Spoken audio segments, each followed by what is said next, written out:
Taurus, welcome back. Today we are going to discuss what it really is that you want, which is a mutually empowering relationship.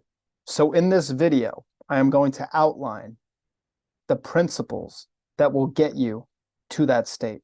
By the end of this video, Taurus, you will have the awareness and the information that you need for success in relationships. And I know that this information works, that this process works, that these methods work because they're the same ones that I use for my Taurian clients, and they all have found success using these methods. Let's get into it then.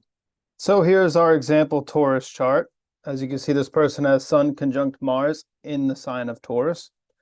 And this is as good an example as any to discuss how this Taurian person might get what they really want. And it's even more enhanced for this person because Taurus is contained within themselves over here in the 12th house.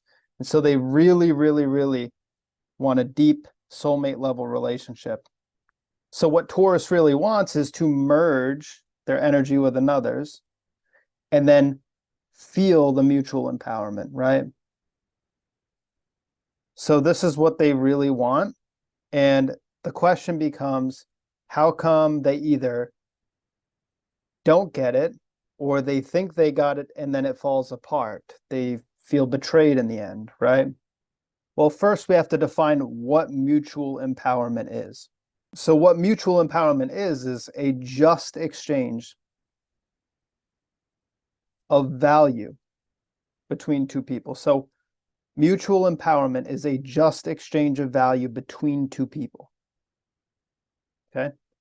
So what happens here, and what do I mean by just? I mean justice, right? It is up to that standard, meaning the Taurian is giving the person something that they want, and in return, that person is reciprocating by giving the Taurian person something that the Taurian person wants.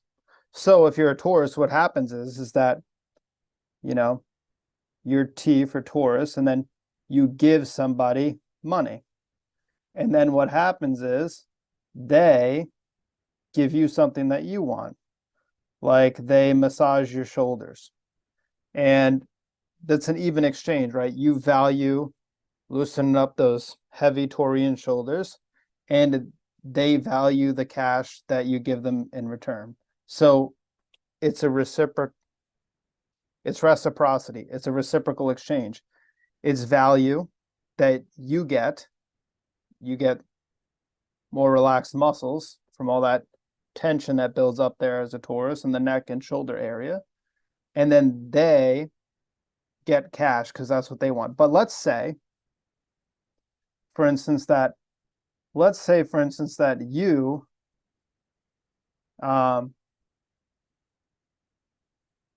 tried to give them rocks, and they tried to give you pudding. It's a snack pack. Looks terrible. Okay, good enough. They don't actually want the rocks. You don't actually want the snack pack. Or let's say that you gave them cash and all they gave you was a snack pack and you wanted a massage.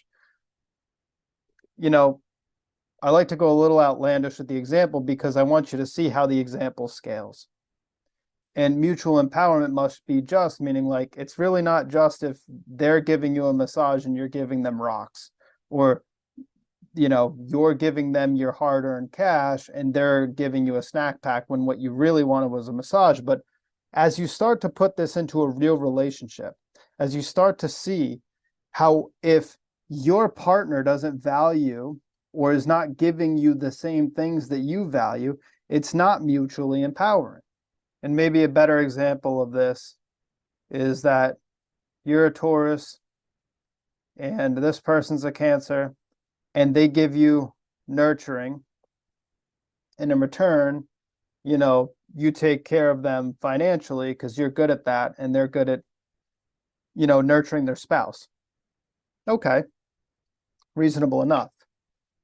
But then what happens if what you really value is somebody who can clean a house, let's say this person's a Virgo, you don't really need the emotional nurturing.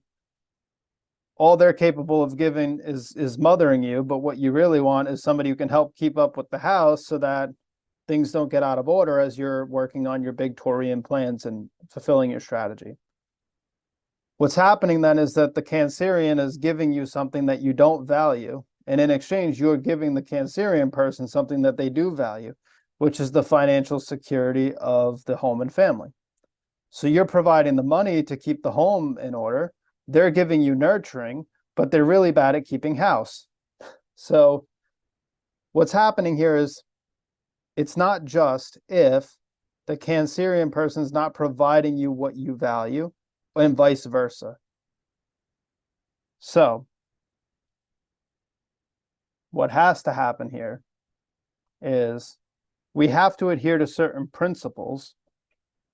We have to use certain methods as a Taurus to get the relationships that you want and to make sure that they are actually the relationships that you want and that are good for you and that are empowering to everybody involved. And the first thing you have to do as a Taurus is you have to act in accord with your own values.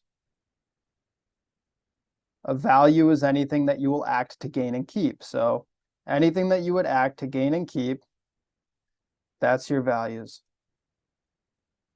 So what happens here is that if you act in accord with this as a Taurus, then you build up your energy. Your energy starts to rise. You become stronger as a Taurus for having done this.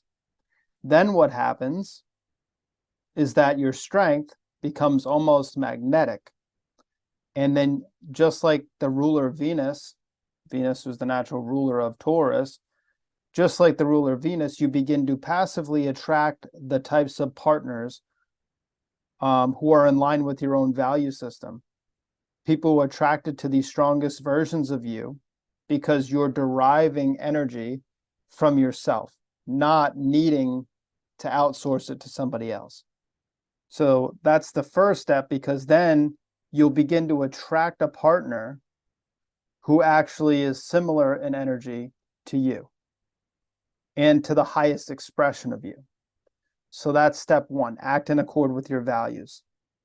And in order to do this, right, we're kind of reverse engineering here. You have to find out, like, what is fulfilling to you? What is fulfilling for your soul as a Taurus?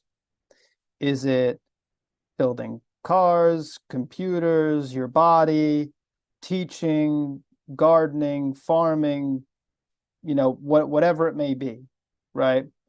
It could be any number of things. It should encompass probably the five senses to keep you grounded. It should be pleasurable because that's what Taurians need. But what is fulfilling to your soul? You got to listen to that, okay? Because that's how we'll know what your values are. And it'll allow us to develop a real awareness of who you are as an individual, which is very important, right? Which is why you need to get very clear as a Taurus on your values on an individual level, not as shared with your partner just yet. And the reason for this is because shared values equal shared goals. Okay, we set goals in line with our values, in line with our spiritual vision and our ideas for the expression of who we are. And those goals allow, when attained, achieve the values, the things we will act to gain and keep. Okay? They'll achieve the family, the relationship, the business, the car, the yard, the house, whatever it may be, right?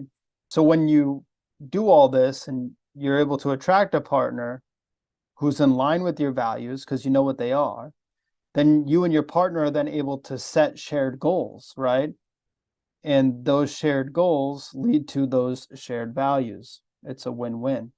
So one of the keys, and the big key really, to obtaining a mutually empowering relationship for a Taurus is to be very discriminatory against partners and people in your life who don't share your values. Because you are the foundation for what you're building. We have to build it in line with what you want, not what somebody else wants. Then when you find somebody who's basically a mirror to that, or who's capable of bringing to the table the things that you want, that's different, right? That's the only other really acceptable scenario. But for the most part, this person should be right in line with your values. They should want the same things. If you're not discriminatory and this person is capable of it, they have their moon in Virgo, and they're able to use discrimination as a very valuable tool in deciphering, what is feeding them energy and what is not feeding them energy.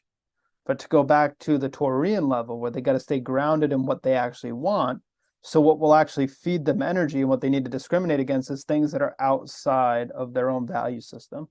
And then, find a partner who wants the same things. And so you can probably guess that as a Taurus, bad things happen when you enter a relationship and you start off by entering a relationship with somebody who doesn't share these things, who doesn't have shared value, because then what happens is that you adopt their values because you want them to merge with their energy. And then what happens when you merge with their energy is you forget all about your value system. And then eventually nature itself has to correct this dilemma, because as a Taurian, you're supposed to act in accord with your nature. Your nature is to figure out what your values are and then set about building them, and then find the mutually empowering relationship in line with that, right?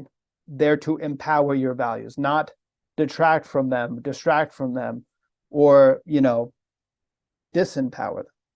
So then what happens for you is you end up, having the fallout of the relationship. There's betrayal usually at some turn for a Taurus, because you sacrificed your values first. You betrayed your own values first.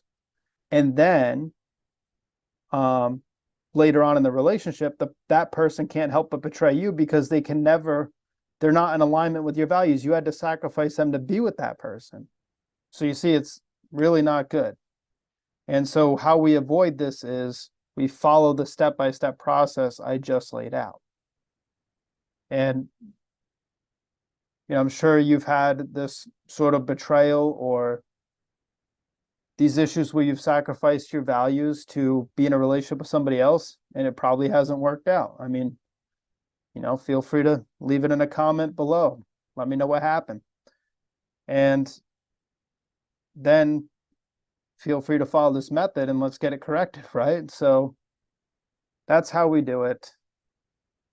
All right, Taurus, here's the breakdown and the sort of synopsis here that you need to follow, the checklist you need to have in order to achieve these successful relationships. Act in accord with your values, which builds your energy, and allows you to attract to you the partners whose energy is similar to yours and who want the same things. Get in touch with yourself as an individual and find out what's fulfilling to you so that you can act in accord with these values, right? Finding a partner who shares your values leads to shared goals, which lead to the shared values. And what we need to do here is we need to keep this thing in perspective and realize that you got to discriminate, and you cannot just merge your energy with any old person. You have to feel them out like a Taurus would. That's another video. I'm sure I'll do a video about feeling out the partner and how a Taurus should go about that. But right now, this is the checklist. Act in accord with your values. Get to know yourself as an individual and what fulfills you. Use that to establish what your values are. Act in accord with those to build strength, and discriminate against those who don't share them. All right, so if you'd like to work with me, please message me at the link down below. I probably will leave it in the comments. And also, if you liked this video, enjoyed this content, Please like, share, or subscribe, and please do all three. And I will talk to you soon.